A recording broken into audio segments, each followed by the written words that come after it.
마이크 소리는 다 나오는데 방송은 네, 오늘 로마서 11장 11절에서 24절 말씀 저와 여러분이 한 절씩 한번 교독해 보겠습니다. 그러므로 내가 말하노니 그들이 넘어지기까지 실족하였느냐? 그럴 수 없느니라. 그들이 넘어짐으로 구원이 이방인에게 이르러 이스라엘로 시기나게 함이니라. 광고 송출할 때 이제 녹음될 때 그게 사운드가 내가 이방인인 너희에게 말하노라. 내가 이방인의 사도인 만큼 내 직분을 영광스럽게 여기노니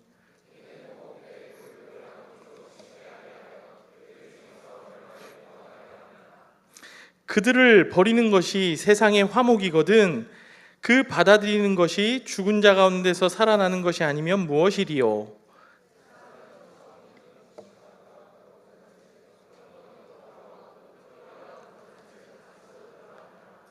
또한 가지 얼마가 꺾이었는데 돌 감람나무인 네가 그들 중에 접붙임이 되어 참 감람나무 뿌리에 진액을 함께 받는 자가 되었은즉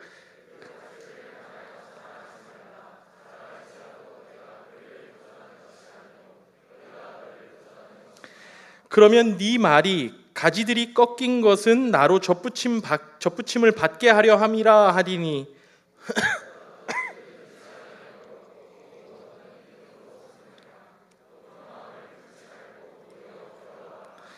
하나님이 원 가지들도 아끼지 아니하셨은즉 너도 아끼지 아니하시리라.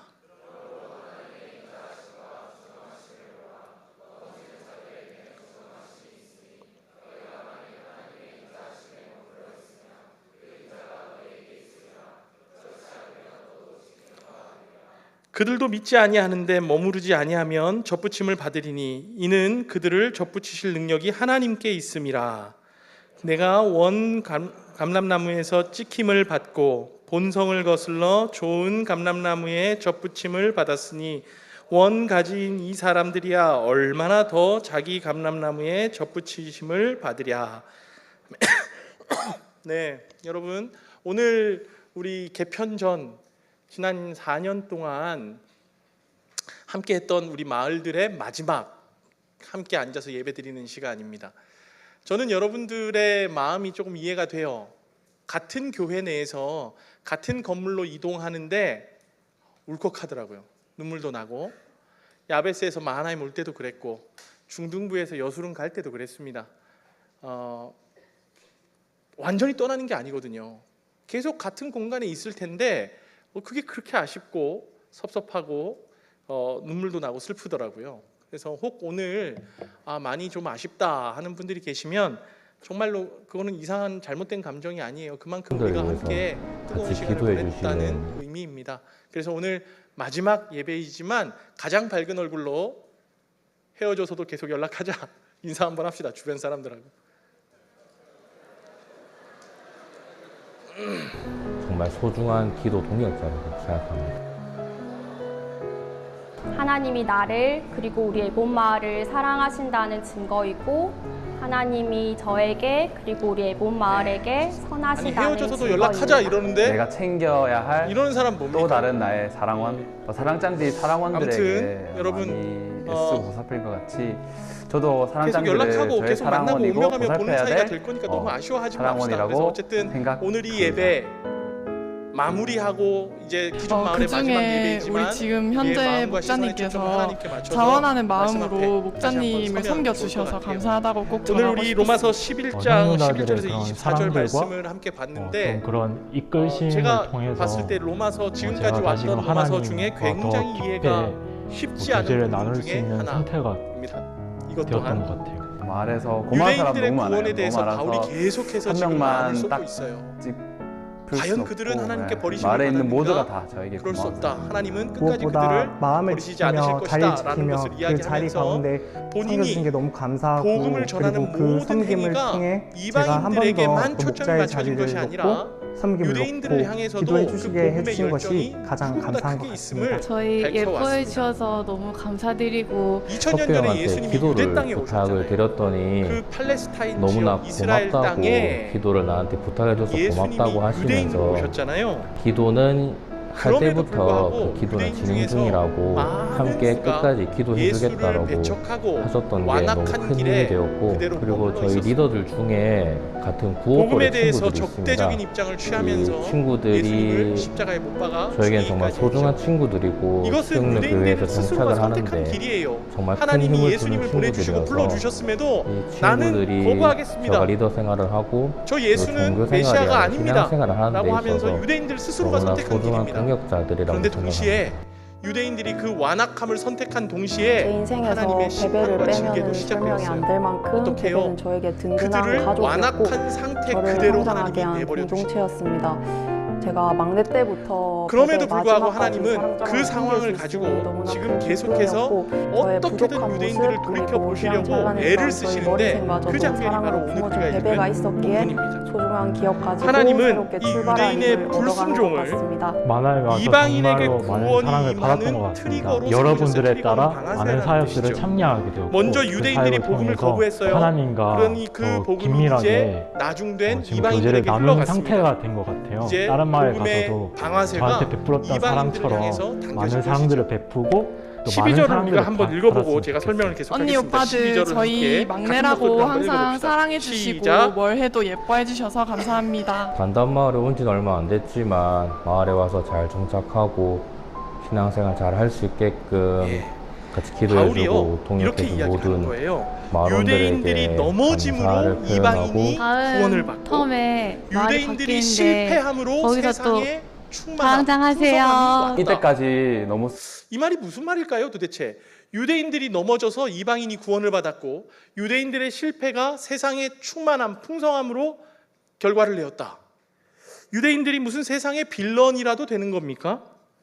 그들이 넘어짐이 왜 세상을 이방인을 풍성하게 하는 계기가 되었을까요? 그들의 넘어짐이 세상을 풍성하게 한다고 하는 이 의미는 복음의 범위가 그만큼 확장됐음을 이야기하는 겁니다. 유대인들이 자기들이 그토록 기다리던 메시아인 예수를 알아보고 복음을 잘 받아들였다면 아마 기독교는 유대인들만을 위한 종교로 인식되고 복음 전도는 그들 안에, 그 민족 안에서 그냥 어떤 개혁운동 정도로 치부되었을지도 모릅니다. 그런데 유대인들이 믿지 않고 거부함으로 이제 구원의 복이 이방인들에게로 흘러가게 되었고, 그래서 우리 같은 사람들도 이렇게 예수 믿으며 앉아 있는 거 아닙니까? 지역과 환경과 상황을 넘어서는 초월적인 복음으로 꼽히기 시작했습니다. 그래서 우리가 질문을 또 하게 되는 거죠. 유대인들은 그러면 이대로 끝입니까? 아니에요. 지금 로마서에서는 계속해서 지속적으로 하나님이 유대인들을 버리지 않으셨다는 것을 이야기하고 있습니다. 하나님은 야 유대인 니네가 거부한 거야. 오케이 이제 없어. 다 이방인 줄 거야. 이제 니네는 끝 하시지 않고 이방인에게 복음이 넘어간 이 현상, 이 상황을 통해서 다시 유대인들을 불러내고 땡기시는 기회로 삼으시려고 하는 거예요. 좀 더 구체적으로 말씀드리면 이방인들이 복음을 접하고 구원을 받아 복을 받음으로 그것을 보는 기존의 복의 대상 유대인들로 하여금 시기심을 불러일으켜서 돌아오게 만드시려는 하나님의 계획이 있었던 거예요. 본문 11절, 오늘 본문 11장 11절과 14절을 한번 보겠습니다. 제가 읽어볼게요. 그러므로 내가 말하노니 그들이 넘어지기까지 실족하였느냐? 그럴 수 없느니라. 그들이 넘어짐으로 구원이 이방인에게 이르러 이스라엘로 시기나게 함이니라.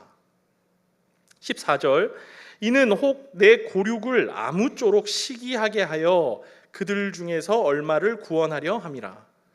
일종의 자극요법이죠. 아이들이 어렸을 때요. 저희 아이들이 어렸을 때 밥을 먹일 때 이렇게 둘이 나란히 앉혀놓고 한 숟갈 밥을 떠요. 뜨고 자 누가 더 잘 먹나 볼까? 이러면서 제가 한 숟갈씩 입에 떠먹여 줍니다. 그러면 서로 입을 크게 벌리고 더 잘 먹으려고 애를 쓰죠. 그때 이제 장단을 맞춰주는 거예요. 우와 이걸 한 입에 먹는단 말이야. 대단한 걸. 그러면 서로 경쟁하듯이 막 더 크게 입을 벌리고 더 잘 먹습니다. 귀여운 경쟁심이고 시기심이죠. 이렇게 시기가 나고 질투가 나게 해서라도 유대인들이 다시 돌아올 수 있도록, 저 개 돼지로 여기던 정말 지옥의 불쏘시개처럼 생각하던 이방인들이 하나님의 복을 받고 구원을 얻었다고? 말도 안 된다 라는 이 시기심을 그들 안에 불러 일으켜서라도 하나님께서 유대인들을 다시 돌이키시려는 그런 계획을 세우신 거죠. 사실 시기가 좋은 의미는 아니잖아요. 그 안에 탐욕과 이기심이 자리하는 감정이라서 선하신 하나님께서 어떻게 이 시기심을 이용하실 수가 있나라는 생각이 들기도 합니다. 이에 대해서 복음주의 신학자 존 스토트가 이렇게 설명했어요. 이 설명을 보면 이해가 될 겁니다. 시기심이란 다른 사람이 소유한 어떤 것을 자신도 갖고 싶어하는 욕망이다. 그것이 좋은지 나쁜지는 욕망의 대상이 무엇이고 소유할 권리가 우리에게 있는지에 대한 여부에 달려있다. 만일 그것이 악하다거나 다른 사람에게 속해 있어서 가질 권리가 없을 때 품는 시기심은 죄가 된다. 그러니까 우리가 품는 어떤 욕망의 대상이 악한 것이라거나 우리가 가질 권한이 없는데 가지려고 하는 것은 시기심이고 악한 시기심이고 죄가 됩니다. 하지만 그것이 선하고 하나님이 모든 이들에게 누릴 수 있도록 허락된 복이라면 그것을 탐내고 나아가 그것을 가진 자들을 시기하는 것은 가치 있는 시기심이 된다. 예를 들어서 저 스위스의 맑은 공기가 너무 부럽습니다. 시기가 납니다. 우리 대한민국도 공기를 다시 한번 맑게 만들어 봅시다. 이런 욕망은 여러분 가치 있는 시기심이에요. 그 욕망의 대상이 무엇이고 그것을 가질 권한이 우리에게도 있는가를 따져서 나쁜 시기심과 옳은 시기심이 나뉠 수 있는 거죠. 가치 있는 시기심이 될 수 있다는 말이에요. 욕망을 품는 대상이 복음처럼 하나님이 모두가 누릴 수 있도록 열어주신 것이라면 거기에서 갖는 시기심은 신앙에 도전을 주는 가치 있는 시기심이 되는 거죠. 여러분도 주변에 잘 믿는 사람들의 신앙을 시기하면서 도전 받아보세요. 잘 섬기는 사람들의 섬김을 건전하게 시기하면서 욕심을 좀 내보세요. 매번 다른 사람의 소유나 환경이나 평판만 시기하면서 그렇게 죄를 짓지 말고 신앙, 섬김, 선행, 겸손 같은 것들에 욕심을 내보세요. 하늘의 보화를 쌓는 일에 우리가 시기하면서 시기가 날 정도로 열심을 내보는 거예요. 그런 시기심은 충분히 가치 있는 시기심이 되는 겁니다. 초대교회는 이런 시기심을 불러일으키는 공동체였어요. 사도행전 2장에 그 모습이 그대로 기술되어 있습니다. 믿는 사람이 다 함께 있어 모든 물건을 통용하고 또 재산과 소유를 팔아 각 사람의 필요를 따라 나눠주며 날마다 마음을 같이하여 성전에 모이기를 힘쓰고 집에서 떡을 떼며 기쁨과 순전한 마음으로 음식을 먹으니 하나님을 찬미하여 또 온 백성에게 칭송을 받으니 주께서 구원받는 사람을 날마다 더하게 하시니라.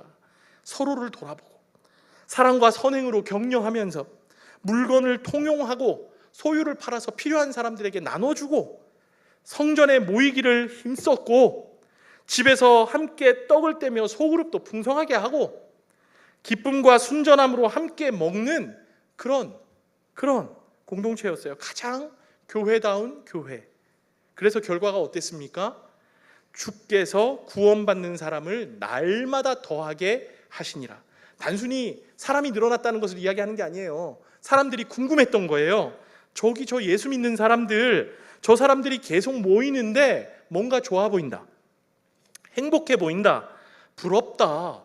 야, 나는 왜 저기 함께 못하지?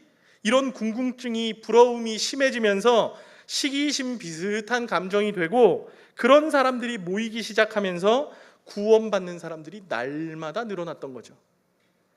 우리 마하나임도 저는 야베스와 여수룬이 부러워하고 시기하는 공동체가 되기를 소망합니다. 하나님을 예배하고 서로 사랑함으로 날마다 심령이 채워지고 위로되는 하나님에 대한 깊은 충만함이 있는 마하나임이 되고 서로가 서로에게 좋은 도전을 줄 수 있다면 좋겠어요. 아니, 어떻게 저렇게 섬길 수가 있지? 어떻게 저렇게 기도하고 어떻게 저렇게 찬양할 수가 있지? 보는 사람들이 이렇게 생각하게 만드는 공동체. 그런 공동체가 우리 마하나임이 되었으면 좋겠습니다. 우리 마을과 마을들도 동일합니다. 사람들이 부러워하는 마을이 분명히 있어요. 우리 20개 마을이 있지만 어떤 마을은 많은 이들이 부러워하는 마을이기도 합니다. 그런 마을들을 잘 벤치에 마킹해서 보는 거예요. 무슨 특별함이 자리하고 있는지, 어떠한 것으로 섬기고 함께 하고 있는지, 그런 것들을 보는 거죠. 같이 도전받고 열심을 내면서 우리 마을도 그렇게 만들어가는 거예요. 믿지 않는 불신자들이 여기에 왔을 때 뭔가 다름을 느끼게 해주는 거죠. 내 것만 주장하는 이기심이 없고, 깎아내리고 비난하는 경쟁과 분쟁이 없고, 대신 격려와 위로와 사랑이 가득해서 함께 행복함을 누릴 수 있게 하고, 생명이 약동하는 사랑방이 되고 마을이 되고 마하나임이 되면 그 어떤 전도보다 강력한 전도가 되어서 예수를 모르는 소망 없는 사람들에게 예수님을 소개하고 돌아오게 만들 것입니다. 하나님은 이렇게 이방인들이 구원의 반열로 들어와서 복을 받게 하심으로 처음 아브라함의 후손이었던 유대인들의 시기심을 불러일으키실 것이고, 그들을 불순종에서 순종으로 바꾸려고 하십니다. 바울이요, 박해를 받으면서도 이방 땅에서 그토록 열심히 복음을 전했던 이유도 지금 이방인들에게 열심히 복음을 전하는 이 일이 결국은 유대인들의 구원으로도 이어진다는 것을 인식하고 있었기 때문이에요. 13절 14절을 우리 같이 한번 봅시다. 제가 읽어볼게요. 내가 이방인인 너희에게 말하노라. 내가 이방인의 사도인 만큼 내 직분을 영광스럽게 여기노니 이는 혹 내 고륙을 아무쪼록 시기하게 하여 그들 중에서 얼마를 구원하려 함이라. 지금 이방 땅에 전파되는 이 복음이 이방인도 살리고 결국 나중에는 유대인도 살리는 축복의 사이클, 구원의 연결고리가 되기를 바란 것입니다. 그래서 누구보다도 열심히 복음의 불모지들을 밟고 다녔어요. 여러분, 하나님은 유대인의 넘어짐으로도 세상을 풍성하고 충만하게 하시는 분이십니다. 그렇다면 유대인들이 주께로 돌아오는 일로는 얼마나, 대체 어느 정도의 결과를 만드실까요? 상상도 할 수 없습니다. 마치 사랑하는 죽은 자가 살아 돌아오는 것 같은 기쁨을 갖게 되고, 무엇과도 비교할 수 없는 풍성한 잔치가 열리는 혜택을 입게 될 것입니다. 15절을 계속 보십시오. 그들을 버리는 것이 세상의 화목이 되거든 그 받아들이는 것이 죽은 자 가운데서 살아나는 것이 아니면 무엇이리요? 아까 읽었던 12절에서도 동일하게 이미 말을 한 바 있죠. 그들의 넘어짐이 세상의 풍성함이 되며 그들의 실패가 이방인의 풍성함이 되거든 하물며 그들의 충만함이리요. 유대인들이 돌아오기 시작하면 얼마나 큰 풍성함이 오히려 우리를 더욱 채우겠느냐. 감히 나는 예상할 수도 없고 감당할 수도 없다. 이런 기대와 소망이 바울에게 있었던 거예요. 포기가 안 되는 소망이죠. 그러니 그가 그 정도로 초월적인 열심을 낼 수 있었던 것입니다. 여기에 사랑하는 여러분의 친구, 가족들을 한번 대입해 보십시오. 지금 우리 마을에서는 잘 보이지 않는 장결자 그 친구들을 한번 대입해 보세요. 우리 가정이 아무리 복음 전하려 해도 거부하시던 우리 부모님이, 우리 형제 자매들이 예수께로 돌아오고 주일마다 추석 같은 명절 때마다 한 마음으로 둘러앉아 같은 하나님을 높이고 예배할 수 있다면 그만큼 풍성하고 큰 잔치가 어디에 있겠습니까? 이렇게 가족들이 돌아오는 일에도 그만큼 크고 벅찬 혜택을 누리는데, 민족과 열방이 돌아오는 일에는 얼마나 더 놀라운 혜택과 잔치가 쏟아질까요? 바울처럼 우리도 이 소망을 가지고 계속 선 자리에서 최선을 다해서 구해야 하는 이유입니다. 언젠가 여러분의 가족들도 돌아오고 하나님의 나라를 함께 누리는 그날을 소망하면서 포기하지 말고 끊임없이 구하는 거예요. 우리 가족들도 구원 못했는데 내가 다른 사람들을 전도하는 게 이게 말이 돼? 그 다른 사람을 전도함이 결국은 유대인을 돌아오게 하는, 내 가족들을 돌아오게 하는 축복의 사이클이 되는 거죠. 16절부터 24절까지 비유로 바울이 설명을 하는데, 먼저 16절을 보시면 제사하는 처음 익은 곡식 가루가 거룩한즉 떡덩이도 그러하고 뿌리가 거룩한즉 가지도 그러하니라 라고 설명해요. 우리가 재료나 근원을 살펴보면 결과를 알 수 있듯이, 예를 들어서 음식도 재료가 좋아야 맛이 보장되잖아요. 그렇게 재료나 근원을 살펴보면 결과를 알 수 있듯이 유대인들의 근원이 어디 있느냐? 그들의 근원은 믿음의 조상들입니다. 그들에게는 하나님이 직접 택하시고 부르신 아브라함과 이삭과 야곱과 모세와 다윗 같은 귀한 신앙의 선조들이 그들의 근원이고 재료였어요. 그 선조들을 볼 때 그들의 뿌리에서 난 이 유대인들은 충분히 소망을 가질 만한 존재들이죠. 17절부터 비유의 두 종류의 나무가 등장합니다. 참 감람나무와 돌 감람나무입니다. 이해하기 쉽게 감람나무는 올리브 나무예요. 바울은 이방인들을 야생에서 자라는 돌 감람나무로, 유대인들을 농부가 키워 열매를 수확하는 참 감람나무에 비유합니다. 먼저 유대인들이 참 감람나무 가지잖아요. 농부가 키워요. 열매를 수확해야 돼요. 그런데 그 가지가 열매를 맺지 못하면 농부가 가지치기를 합니다. 가지들을 잘라내고 그 자리에 돌 감람나무의 가지를 접붙임하는 거예요. 여러분 그 원예에 접붙임하는 거 본 적 있으세요? 이렇게 원래 나무에다가 가지를 붙여놓고 뭐 본드로도 붙이고 이렇게 실로도 묶고 하던데, 그렇게 접붙임을 하는 겁니다. 그러면 이 접붙임 받은 이 돌 감람나무의 가지가 참 감람나무의 뿌리에서 올라오는 진액을 먹으면서 함께 나무가 자랄 수 있는 거죠. 먼저 된 유대인들이 참 감람나무 가지예요.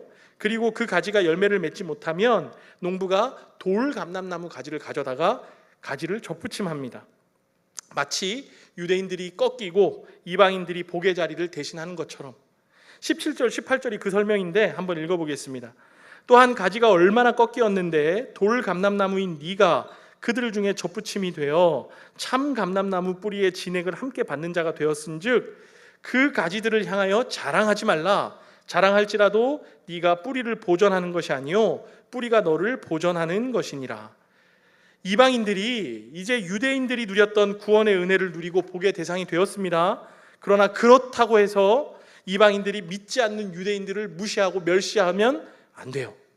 왜냐하면 이방인들은 지금까지 유대인들이 닦아온 신앙의 터 위에 신앙의 자리를 잡았기 때문입니다.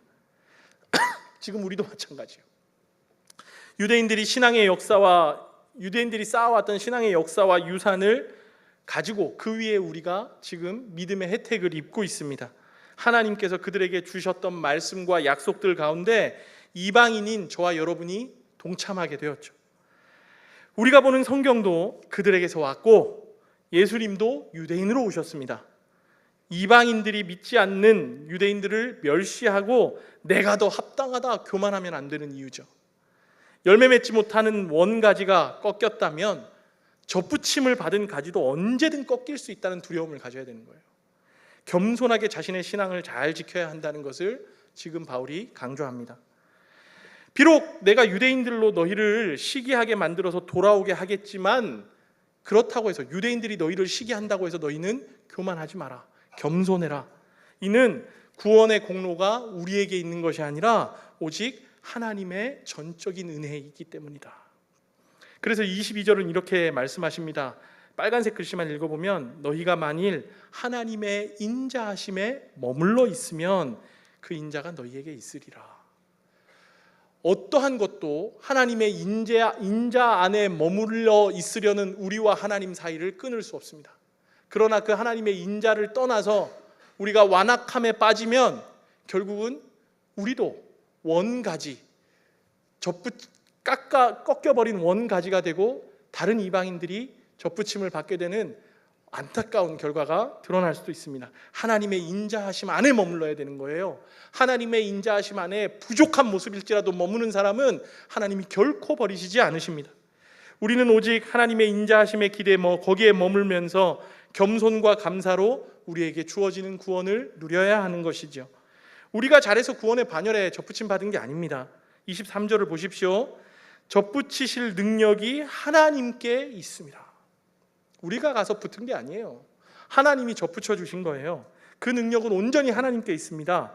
오직 그분의 은혜로 우리는 접붙임을 받은 자들이에요. 아무리 믿지 않는 유대인들의 가지가 꺾였어도 그 가지는요 원래 있던 나무에서 꺾인 가지니까 접붙이는 것도 훨씬 더 수월합니다. 이방인들이 결코 유대인들 앞에서 자랑할 수 없고 교만할 수 없는 이유죠.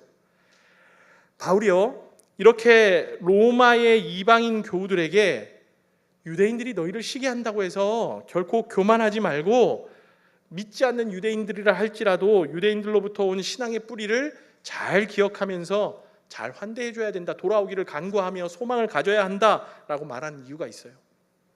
왜냐하면 이 당시에 로마서가 기록될 당시에 유대인들은 로마의 지배를 받고 있었기 때문입니다.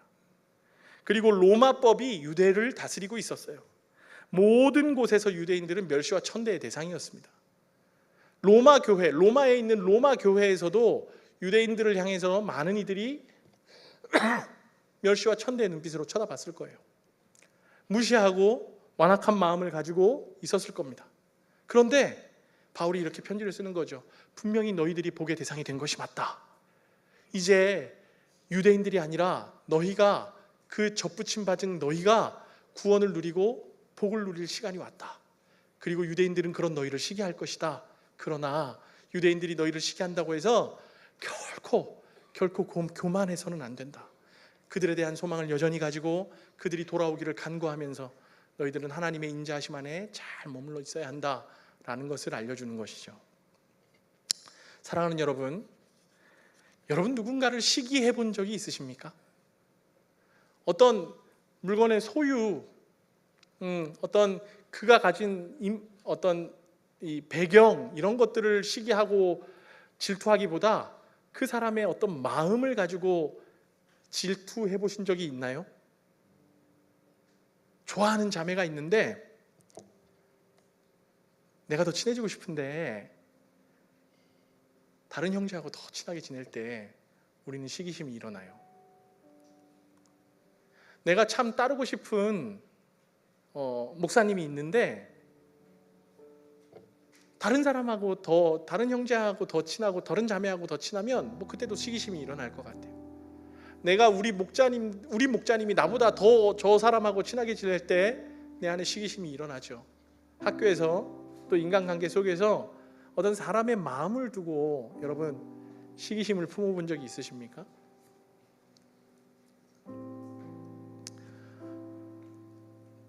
누구나 한 번쯤은 있을 것 같습니다. 근데 그 사람한테 가서 야, 너 지금 시기하는 거지? 질투하는 거지? 라고 물어보면 아마 열이면 열 전부 다 아니요, 저 아닌데요, 아니에요, 저 괜찮아요 이럴 거예요. 근데 여러분, 시기한다는 거는요 그만큼 사랑의 크기가 크다는 거예요. 그만큼 놀랍도록 깊이 사랑한다는 말입니다. 하나님이 밀당하시는 거죠.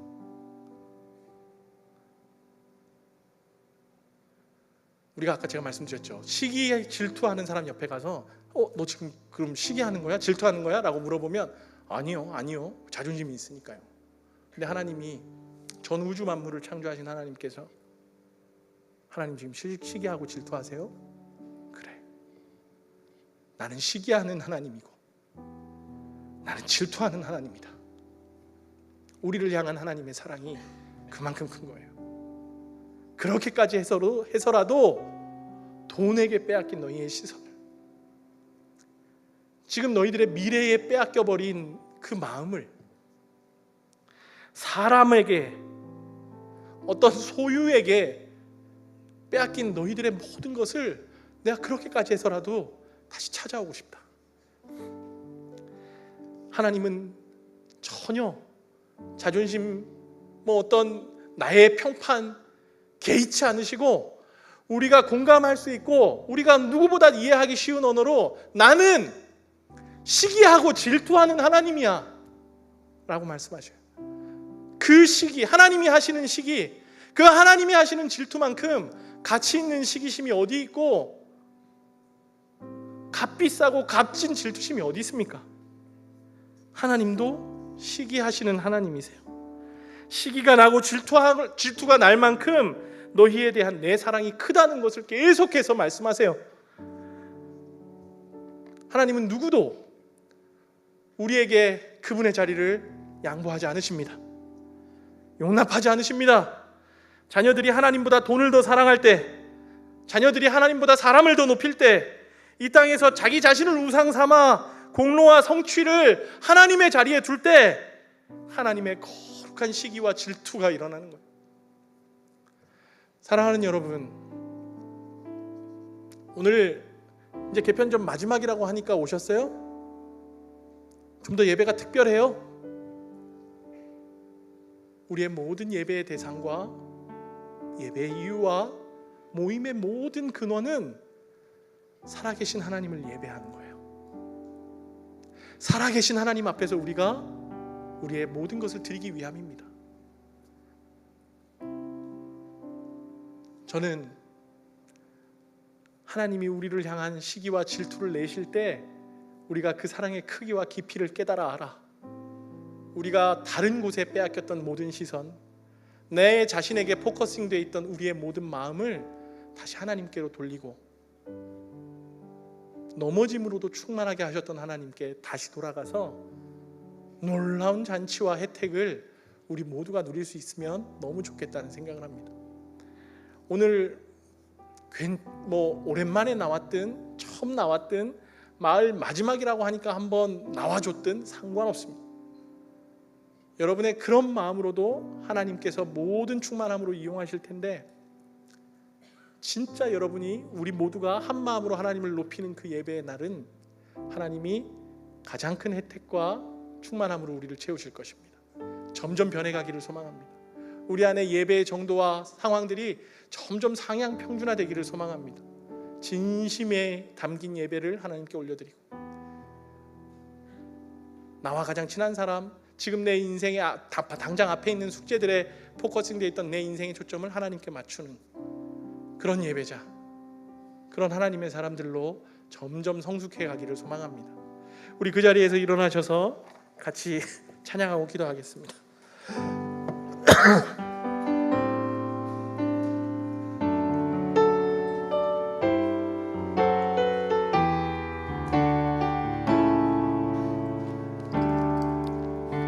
오늘 이곳에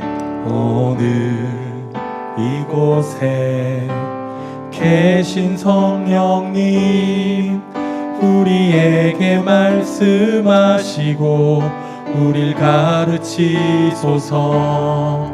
닫힌 우리 마음 열어주시고 주의 빛으로 밝혀 우릴 인도하소서.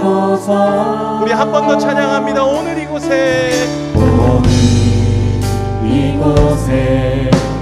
계신 성령님, 우리에게 말씀하시고 우릴 가르치소서.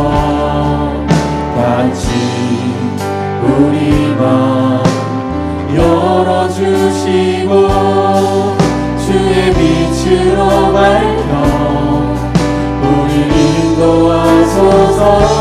주님보다 앞서지 않고 겸손하게 주님의 말씀 기다리니 주님 손에 우릴 드립니다. 사랑으로 인도하소서. 우리 한 번 더 이 찬양을 불러보도록 하겠습니다. 오늘 이곳에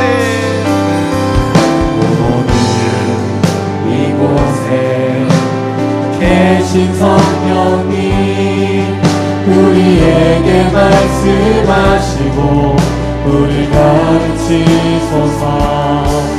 같이 우리 마음 열어주시고 주의 빛으로 밝혀 우릴 인도하소서. 주님보다 앞서지 않고 겸손하게 주님의 말씀 기다리니 주님 손에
같은 나의 주님도 알기 원하네. 주님을 사랑하는 것, 주님을 갈망하는 것, 나의 유일한 소망이라. 우리 마지막으로 고백합니다. 주님을 예배하는 것, 주님을 기뻐하는 것, 나의 마음 같은 나의 주님도 알기 원하네. 주님을 사랑하는 것, 주님을 갈망하는 것, 나의 유일한 소망이라. 사랑하는 여러분, 우리의 모든 삶의 초점을 다시 하나님께로 옮깁시다. 하나님, 제가 일상에서도 하나님을 묵상하고 하나님의 임재와 하나님의 동행하심을 느끼며 하나님 부어주신 소망을 두고 기도하는 자로 살겠습니다. 하나님, 내 거 한다고 내 인생에 내 모든 소유와 성취에 초점을 맞추어 달려가지 않고 하나님 만드신 그 창조의 원리대로 제가 하나님과 함께 동행하며 사는 삶 살고 싶습니다. 하나님, 저와 함께 하여 주시옵소서. 저의 삶을 붙들어 주시옵소서. 저의 영혼을 붙들어 주시옵소서. 우리의 모든 섬김도 거기가 근원이 되고 뿌리가 되게 하여 주시옵소서. 우리 하나님과의 동행함과 우리가 하나님의 임재를 누리며 살아감에 대한 목표와 소망을 가지고 주여 한번 외치고 기도하도록 하겠습니다. 주여!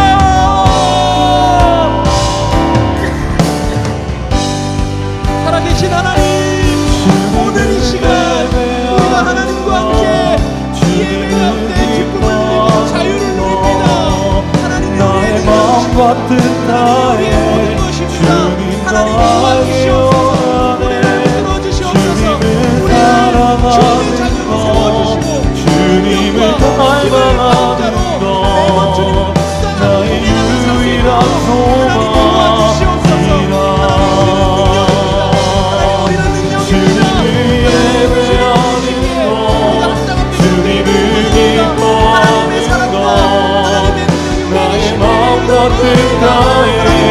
주님도 알기 원하네. 주님을 사랑하는 것, 주님을 갈망하는 것, 나의 유일한 소망이라. 여러분, 우리 예배를 결단합시다. 혹 이 중에 누군가는 마을이 바뀌고 나서 예배의 자리에서 얼굴을 못 보게 될지도 모릅니다. 혹 이 중에 누군가는 섬김의 자리를 내려놓고 그동안 자신도 몰랐던 연약함을 발견한 채 예배의 자리에서 멀어질지도 모릅니다. 우리의 예배의 목표는 함께하는 사람이나 동료나 환경이나 상황이 아닙니다. 우리는 살아계신 하나님을 예배하고 광야에서도 아무것도 없는 곳에서도 하나님 예배한다고 예수 그리스도라는 이름이 나오면 거기 무릎 꿇고 아멘 할 수 있어야죠. 우리 함께 기도할까요? 우리 각자의 예배를 두고 기도합시다. 하나님, 저의 예배가 더 풍성해지기를 소망합니다. 저의 예배의 대상과 초점이 하나님 되시기를 소망합니다. 하나님, 상관없이, 계평과 상관없이, 어떠한 상황과 상관없이 저의 예배를 지킬 수 있도록 저에게 신앙의 굳건함과 하나님을 향한 깊은 사랑과 관계가 일어나게 하여 주시옵소서. 하나님 앞에서 예배를 결단하오니 하나님, 저의 예배를 받아 주시옵소서. 우리 주여 한번 외치고 기도하도록 하겠습니다. 주여!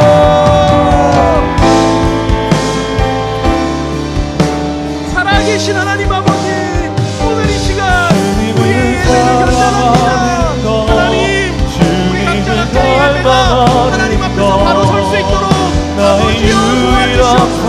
하나님만 함께 하시고 하나님을 의지하게 하시고 하나님만 따라가게 하여 주시옵소서. 오직 주님 홀로 영광 받으시는 예배, 주님의 인재와 성령의 충만함을 느낄 수 있는 예배가 저의 예배가 되게 하시고 하나님, 주님도 알기 원하네.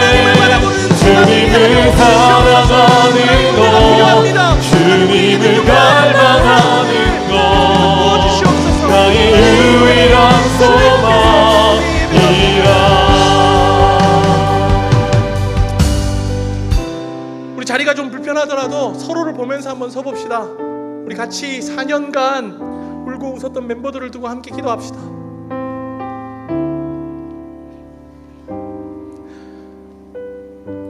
처절하던 인생의 순간에 나를 잡아주었던 동역자들,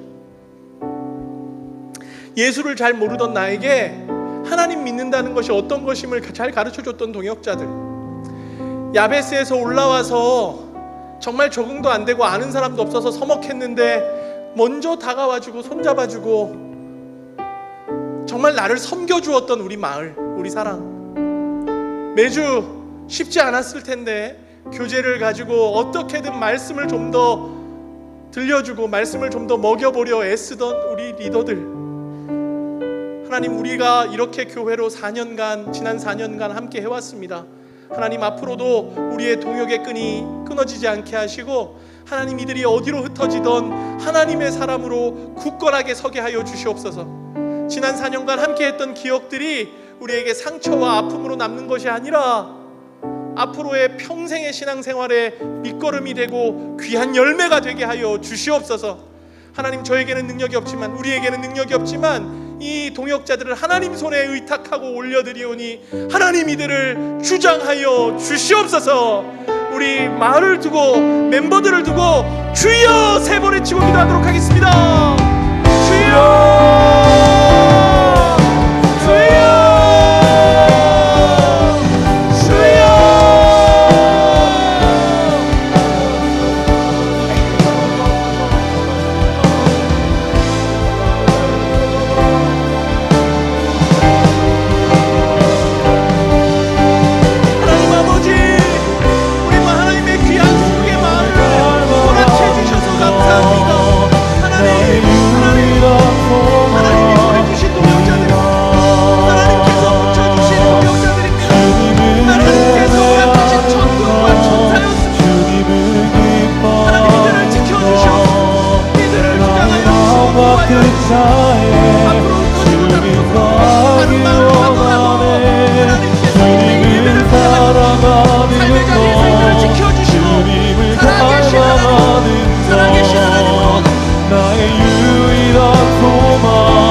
여기에 모여있는 우리 모두가 그동안에는 예배에 다양한 이유들로 왔다면, 어떤 관계든 상황이든 시간이든 그것들을 쫓아 예배에 왔다면, 앞으로의 모든 신앙생활 가운데 예수가 신앙의 중심이 되게 하여 주시옵소서.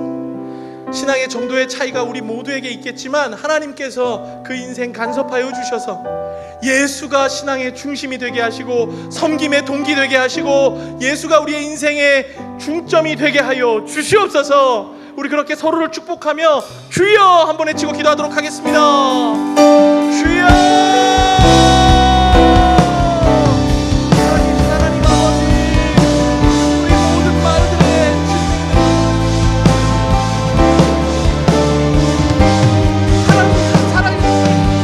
사람이 하나님을 섬기고 예배하는 일에 하나님 개입하시고 주장하여 주셔서 나의 유일한 소망이라.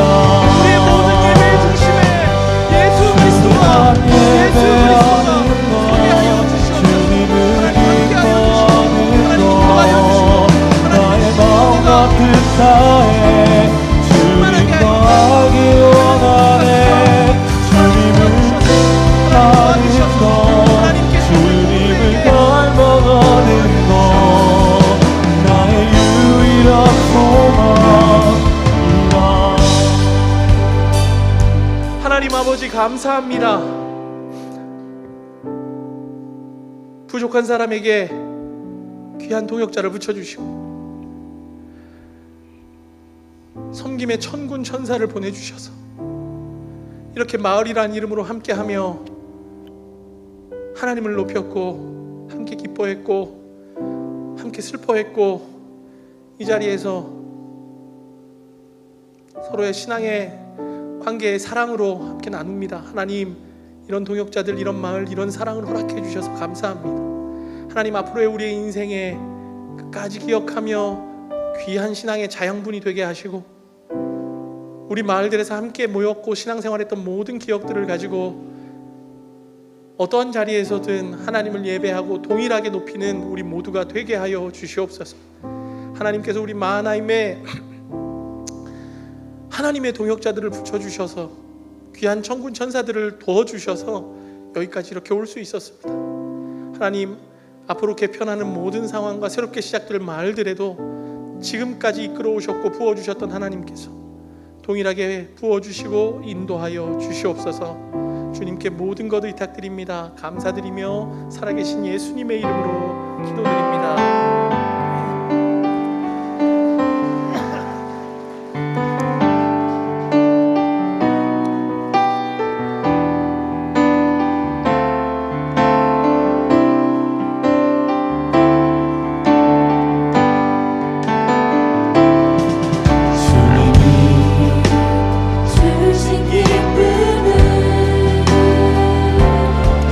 곡식과 새 포도주가 풍성할 때보다 더합니다.